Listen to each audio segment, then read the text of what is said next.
anti-UGC net यानी निमिज net. Download it on Google play store.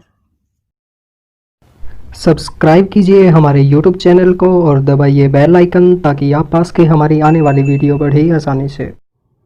नमस्कार दोस्तों, मेरा नाम रोहतास निमी है और आप सभी का स्वागत है हमारे YouTube चैनल निमिज नेट पर। दोस्तों, हमने पहले की वीडियो में देखा कि प्रदूषण से हमारे कितने क्वेश्चन आज तक आए हैं और हर बार क्वेश्चन पेपर में दो चीज़ें पूछी गई थी कि जो प्रदूषण होता है, जो हानिकारक गैसेज होते हैं वो कहाँ से निकलती है, उनका स्रोत क्या है, और दूसरा उन गैसेज से क्या क्या हानियाँ होती हैं, क्या इफ़ेक्ट पड़ता है। ये दो चीज़ें मुख्य रूप से हर बार क्वेश्चन पेपर के अंदर आई है। तो दोस्तों, इस वीडियो में हम यही जानने वाले हैं कि वायु प्रदूषण से रिलेटेड ऐसी कौन कौन सी गैसें हैं जो हमारे लिए बहुत ज़्यादा हानिकारक है और वो कहाँ से निकलती है और उनके द्वारा क्या क्या हानियाँ होती है, इनके बारे में ये वीडियो है दोस्तों। तो ये वीडियो आप पूरा देखना और ध्यान से देखना, क्योंकि ये वीडियो आप सभी के लिए बहुत ज़्यादा इंपॉर्टेंट होने वाली है। दोस्तों, अगर आप चाहे तो बहुत अच्छे से स्टडी करने के लिए हमारा पेड कोर्स भी ज्वाइन कर सकते हैं। इसके अंदर हम आपको सभी 10 यूनिट के स्टडी नोट्स देते हैं, थ्योरेटिकल वीडियोस देते हैं। इसके साथ साथ 2012 से लेकर दिसंबर 2019 तक ऑल ईयर क्वेश्चन पेपर देते हैं विद टॉपिक वाइज क्वेश्चन। जैसे कि आज तक रिसर्च के क्वेश्चन आ चुके हैं वो हमने अलग रखे हैं, टीचिंग के क्वेश्चन अलग रखे हैं, कम्युनिकेशन के अलग रखे हैं। इस तरीके से सभी 10 यूनिट के जो क्वेश्चन है आपको अलग अलग किए हुए मिलेंगे। इसके साथ साथ दोस्तों हम आपको सभी 10 यूनिट के लाइव मॉक टेस्ट देते हैं। दोस्तों, अगर आपको हमारा पेड कोर्स ज्वाइन करना है तो जल्दी से जल्दी हमें इस व्हाट्सएप नंबर पर कॉन्टैक्ट कीजिए। तो चलिए दोस्तों, अब हम बात करते हैं एक एक गैस के ऊपर। सबसे पहले है हमारे पास कार्बन मोनोऑक्साइड। ये काफ़ी इंपॉर्टेंट गैस है दोस्तों। ये क्या है कि ये एक गंधहीन रंगहीन गैस है जो कि पेट्रोल, डीजल तथा कार्बन युक्त ईंधन के पूरी तरह न जलने से उत्पन्न होती है। दोस्तों, सबसे पहली बात हमें ये पता होना चाहिए कि कार्बन मोनोऑक्साइड कहाँ से उत्पन्न होती है। वो पेट्रोल, डीजल और कार्बन युक्त ईंधन जो होते वो अच्छे तरीके से नहीं जल पाते, अध जले होते, तो वहाँ से ये उत्पन्न होते। ये हमें पता होना चाहिए क्योंकि इसमें से पहले क्वेश्चन आ चुका है। और इससे क्या होता है दोस्तों, ये है हमारे प्रक्रिया तंत्र को प्रभावित करती है और जिससे हमें नींद लेने के अंदर प्रॉब्लम होती है। ये क्वेश्चन भी आ चुका है दोस्तों। और उसके बाद है दोस्तों, वाहन अधिक मात्रा में carbon monoxide CO, carbon dioxide CO2, nitrogen oxide तथा धुआं उत्पन्न करते हैं। ये चीज़ हमें पता होना चाहिए दोस्तों कि जो हमारे वाहन हैं वो क्या क्या चीज़ें छोड़ते हैं, ये भी हमें पता होना ज़रूरी है। पेट्रोल तथा डीजल जैसे ईंधनों के अपूर्ण दहन से कार्बन मोनोऑक्साइड उत्पन्न होती है। और ये क्वेश्चन पहले आ चुका है दोस्तों कि जो वाहन होते हैं, वाहन से जो गैस निकलती है वो कौन सी होती है, तो ये इन्होंने पूछा हुआ था। यह रुधिर में ऑक्सीजन वाहक अक्षमता को घटा देती है, ये हमें पता होना चाहिए।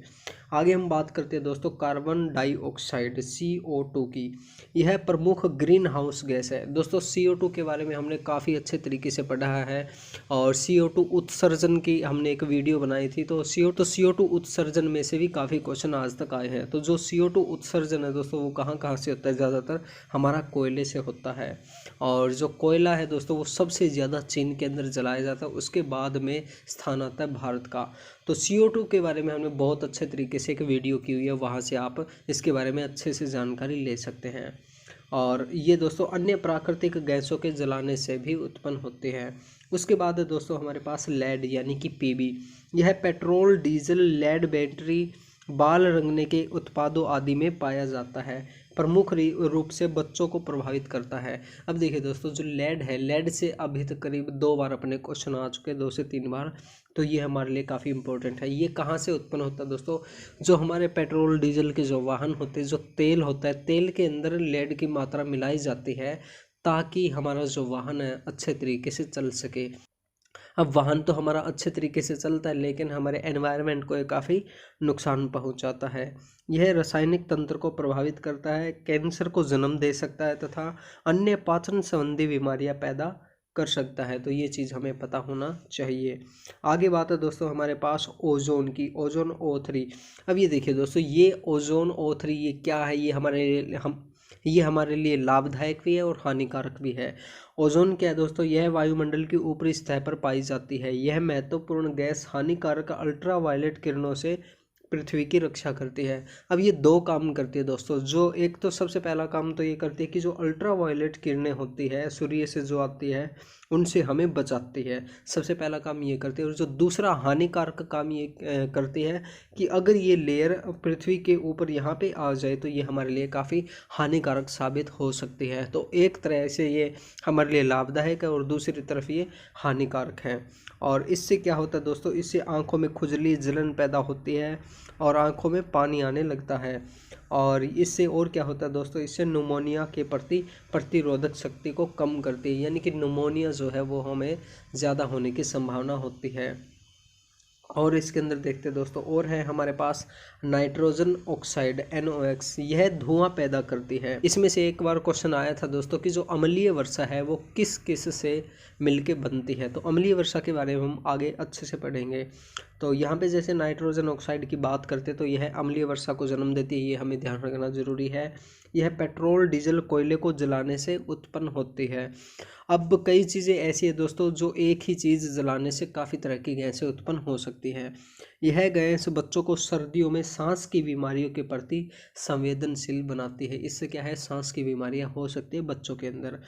आगे दोस्तों हमारे पास सल्फर डाइऑक्साइड, यह कोयले के जलने से बनती है, विशेष रूप से तापीय विद्युत उत्पादन तथा अन्य उद्योगों के कारण पैदा होती रहती है। अब इसमें से भी एक क्वेश्चन आया है दोस्तों कि जो सल्फर डाइऑक्साइड है उसका प्रमुख स्रोत क्या है। तो उसका प्रमुख स्रोत क्या है दोस्तों, तापीय विद्युत उत्पादन केंद्र है।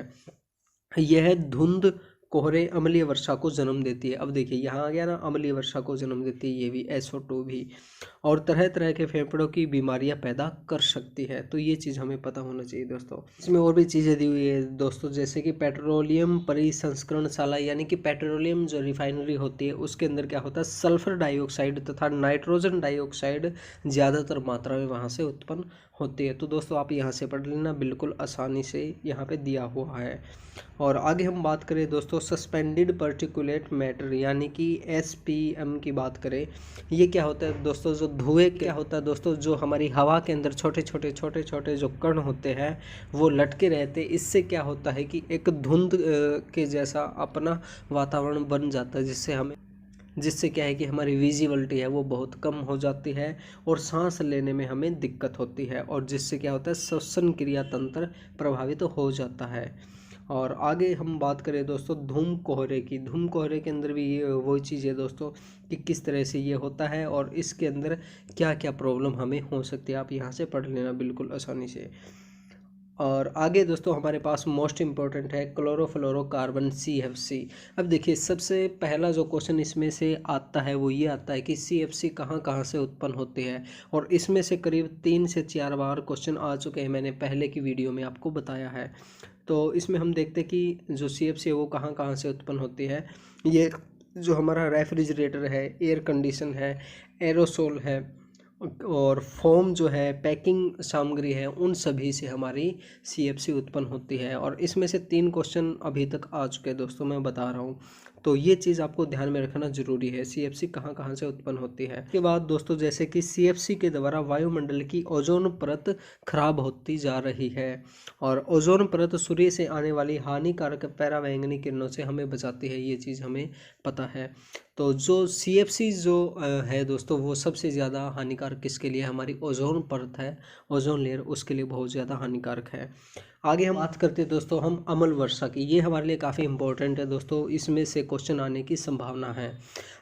अब इसके अंदर क्या होता है दोस्तों, जो हमारे स्वचालित वाहन हैं, विशेषकर मथुरा तेल रिफाइनरी वगैरह है, उनसे क्या है कि उनसे एक तो सल्फर डाइऑक्साइड निकलती है और दूसरा क्या निकलता है, नाइट्रोजन डाइऑक्साइड उत्पन्न होती है। और ये क्या करते हैं दोस्तों, ये हमारे जो वायुमंडल के अंदर जो जल वाष्प है उनसे क्रिया करके क्या बनाते हैं, एक तो सल्फ्यूरिक अम्ल बनाते हैं और दूसरा नाइट्रिक अम्ल बनाते हैं। और इन्हीं से क्या बनता है हमारा दोस्तों, इन्हीं से हमारी अम्ल वर्षा बनती है। तो यहाँ पे ये क्वेश्चन आ सकता है दोस्तों कि जो अम्ल वर्षा है वो किस किस से मिलके बनती है, एक तो सल्फर डाइऑक्साइड, दूसरा नाइट्रोजन डाइऑक्साइड और तीसरा क्या है हमारे जल वाष्प यानी कि वेपर्स, उनसे मिलके बनती है। और अम्ल वर्षा के कारण दोस्तों स्मारक के संगमरमर का संक्षारण होता है, यानी कि जो हमारे संगमरमर की जो चीज़ें हैं, मार्बल की जो चीज़ें हैं वो बिल्कुल ख़राब होने लग जाती है। इस परिघटना को संगमरमर कैंसर भी कहते हैं। और इसी के कारण दोस्तों हमारा जो ताजमहल है वो धीरे धीरे खराब होता हुआ जा रहा है। अब देखिए, ताजमहल को सुरक्षित रखने के लिए सर्वोच्च न्यायालय ने बहुत से उपाय किए हैं। माननीय न्यायालय द्वारा उद्योगों को सीएनजी, एलपीजी गैस जैसे स्वच्छ ईंधनों का उपयोग करने के आदेश दिए हैं। इसके अतिरिक्त ताज के क्षेत्रों में मोटर वाहन को शीशा रहित पेट्रोल का उपयोग करने के आदेश दिए हैं। तो ये क्वेश्चन भी आ सकता है दोस्तों कि जो ताजमहल है उसको अच्छे से रखने के लिए सरकार ने क्या क्या कदम उठाए हैं। तो ये हमें कुछ बेसिक चीज़ें हैं जो हमें पता होना ज़रूरी है। और आगे हम बात करें दोस्तों, हमारे पास है ग्रीन हाउस इफेक्ट।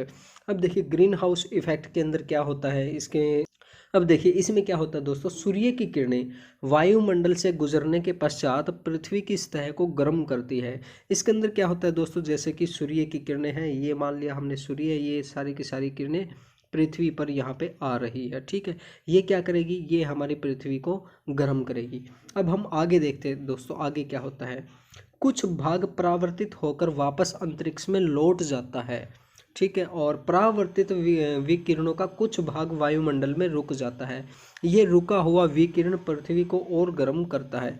अब देखिए इसके अंदर क्या होता है मैं बताऊं, जैसे कि ये हमारा सूर्य है और ये जैसे कि ये हमारी किरणें आ रही है, ये हमारी पृथ्वी है, ठीक है। इसमें से कुछ जो किरणें हैं ये आई है दोस्तों, ये वापस उड़ के आकाश गंगा के अंदर चली जाती है यहाँ पे। लेकिन इसमें से कुछ जो पार्ट है दोस्तों वो नहीं जा पाता, वो रुक जाता है। और वो किस वजह से रुकता है, वो हमारा जो ग्रीन हाउस जो होते हैं, जैसे हमारे खेतों में आपने देखे होंगे कि तंबू के आकार के इस तरह से लगा दिए जाते हैं नर्सरी वगैरह के अंदर।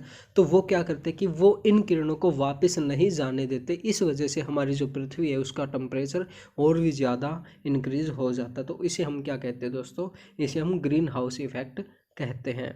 और ग्रीन हाउस इफेक्ट के लिए सबसे ज़्यादा उत्तरदायी है दोस्तों वह है हमारा CO2 हानिकारक है इसके लिए।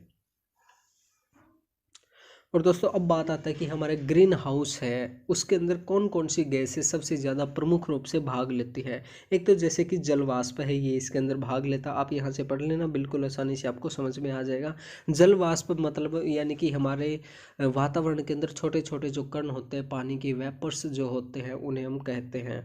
और उसके बाद में जैसे कार्बन डाइऑक्साइड, इसके बारे में हमने ऊपर भी पढ़ लिया, आप चाहे तो इसमें दोबारा से पढ़ सकते हैं। और उसके बाद में दोस्तों हमारे पास मीथेन। अब ये हमारे लिए काफ़ी इम्पोर्टेंट है ग्रीन हाउस इफेक्ट के लिए, मीथेन। अब देखिए मीथेन दूसरी सबसे ज़्यादा ज़रूरी ग्रीन हाउस गैस है।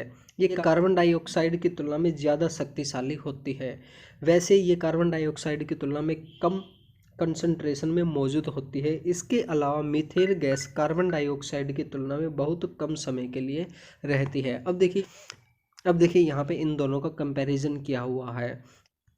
बात आती है दोस्तों, जो मीथेन गैस है वो ज़्यादातर कहाँ पे उत्पन्न होती है। मीथेन गैस मुख्य रूप से उष्णकटिबंधीय इलाके और उत्तरी वेस्टलैंड में उत्पन्न होती है। दोस्तों इसमें से ये क्वेश्चन एक बार आया था कि जो मीथेन है वो कहाँ उत्पन्न होती है, तो उसका जो ऑप्शन था ये उत्तरी वेस्टलैंड दिया हुआ था। तो ये हमें पता होना चाहिए कि मीथेन है वो कहाँ से उत्पन्न होती है।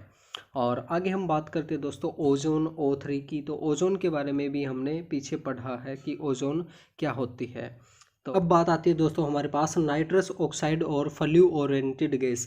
दोस्तों ये जो गैस है ये कोई ज़्यादा इंपॉर्टेंट नहीं है, क्योंकि आज तक इसमें से एक भी क्वेश्चन नहीं आया है। मैंने इस गैस के बारे में कभी नहीं सुना। तो आप चाहे तो यहाँ से पढ़ सकते हैं दोस्तों, यहाँ पे हमने नोट दिया हुआ है, आप चाहो तो इसे पढ़ लेना। और इसी तरीके से नाइट्रोजन ट्राईफ्लोराइड है, ये भी कोई ज़्यादा इंपॉर्टेंट नहीं है, अगर आप चाहे तो यहाँ से पढ़ सकते हैं। और वीडियो में हम जो हमारे लिए ज़्यादा इम्पोर्टेंट है उन्हीं चीज़ों पे हम ध्यान दे रहे हैं। अब आगे हमारे पास जो इम्पोर्टेंट चीज़ है वो क्या है दोस्तों, यहाँ पे हमने कुछ प्रदूषक दिए हैं और उनसे मनुष्य के स्वास्थ्य पर क्या प्रभाव पड़ा है, तो वो सारी की सारी लिस्ट दे रखी है। तो आप ये एक बार ज़रूर पढ़ लेना दोस्तों। जैसे बेंजीन है, बेंजीन से क्या क्या इफ़ेक्ट होता है वो दिया है, और उसके स्रोत क्या है, कहाँ कहाँ से वो निकलती है। कैडमियम है, कैडमियम कहाँ कहाँ से निकलती है और उससे क्या क्या इफ़ेक्ट पड़ता है, वो सारी चीज़ें हमने यहाँ पे दी हुई है। अब देखिए जैसे कार्बन मोनोऑक्साइड है, क्लोरीन से क्या इफ़ेक्ट पड़ता है। तो ये सारी की सारी चीज़ें आप दोस्तों यहाँ से पढ़ लेना, पूरी की पूरी हमने लिस्ट दी हुई है। और दोस्तों अगर आप ये नोट्स चाहिए तो आप नोट्स ले सकते हैं, इसके लिए आप हमारा पेड ग्रुप ज्वाइन कर सकते हैं। तो दोस्तों यहाँ पे हमने सारी की सारी चीज़ें दी हुई है, पूरी लिस्ट दी हुई है, आप इसमें एक बार ज़रूर देख लेना। और ये देखिए दोस्तों, जैसे ये आ गया ना लैंड यानी कि पीबी लेड, तो इसके अंदर ये क्या है कि वाहनों के धुएं से ये निकलता है, इसमें से क्वेश्चन आ चुका है। तो ये चीज़ें आप एक बार देख लेना। और आगे दोस्तों हमारे पास ओजोन परत, और ओजोन परत के बारे में भी हमने काफ़ी सारी बातें पढ़ ली है दोस्तों। अगर आप दोबारा से पढ़ना चाहें तो आप यहाँ से पढ़ लेना ओजोन परत क्या होती है, और इसके अंदर सारी चीज़ें यहाँ पे दी हुई, आप इसमें पढ़ लेना।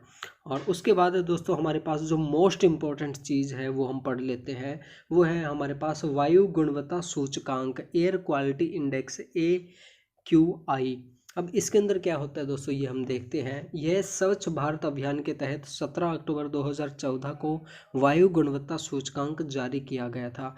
इसमें क्या है दोस्तों, इसमें कुछ 8 प्रदूषकों को शामिल किया गया है भारत के अंदर। तो हम ये सबसे पहले हमें ये पता होना चाहिए कि ये जो 8 प्रदूषक है वो कौन कौन से हैं। तो ये है दोस्तों, सबसे पहला है PM10, PM2.5, nitrogen oxide, sulphur dioxide, carbon monoxide, फिर है ओजोन, फिर है अमोनिया, फिर है सीसा। और इसमें से एक क्वेश्चन आया था दोस्तों, अगर आपको ध्यान में हो तो हमने पहले वाली वीडियो में किया था कि निम्नलिखित में से कौन सी AQI लिस्ट के अंदर शामिल नहीं है, ये क्वेश्चन आया था। तो उसमें क्या था दोस्तों, उसका आंसर CFC था। तो आप देख सकते हैं दोस्तों, CFC इसमें से कहीं भी नहीं दिया हुआ है। तो दोस्तों इस तरह से क्वेश्चन इसमें से पूछे जाते हैं।